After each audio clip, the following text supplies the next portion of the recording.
Growing up, I always knew I was different.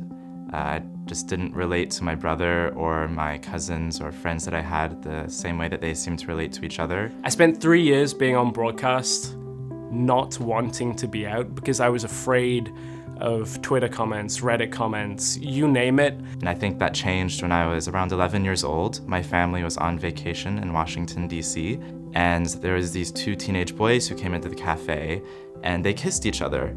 I just didn't feel like I was strong enough to deal with that for a very long time. I remember it really distinctly. I was having a sleepover with my best friend at the time. That night was confession, where you tell the sins to your priest. And I just remember walking up and being like, I have to confess these thoughts. And that for me was like a light bulb moment, because up until that point in my life, I didn't realize that two boys could kiss each other. For me, that was a lot of the fear, was I didn't know who I could tell.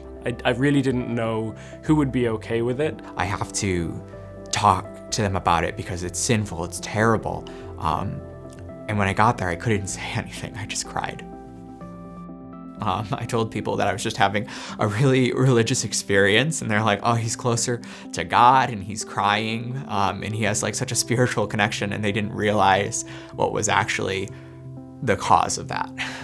I was sitting on the couch next to my friend, and her arm just like brushed the upper part of my arm. And my body again like had such a physical reaction to it that I had to get up and walk into the bathroom, and I was like opening up windows and like splashing water on my face.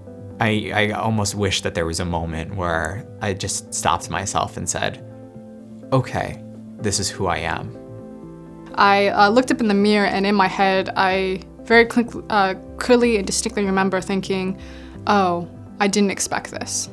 I think after just kind of saying, no, I have to be myself, I have to be true to who I am, it was a really important moment for me, because I think once you say it out loud the first time, there's a massive moment of relief. A huge part of my support network when I was a teenager was the friends I had online. And I remember there was one Skype call, and I was on the call with one person, and he was gay. If it's your friends, your peers, your teachers, whoever it is, but finding that support structure and finding that place that you belong, because it does exist in the world and it can be hard to find it, but once you do, it makes it so much easier. And then I found that once I told him, I wanted to tell more people, and none of them cared. Like, for them, it was just as if I was telling them I have brown hair. I can't overstate how just thankful I am that people are okay with us just being who we are. Being out is great now. I have incredible friends, I have an incredible partner, and I've surrounded myself with people who love me for who I am. I would just recommend to you and encourage you to don't give up hope. It does get better, and you know, where you are now doesn't define where you're gonna be in 10 years.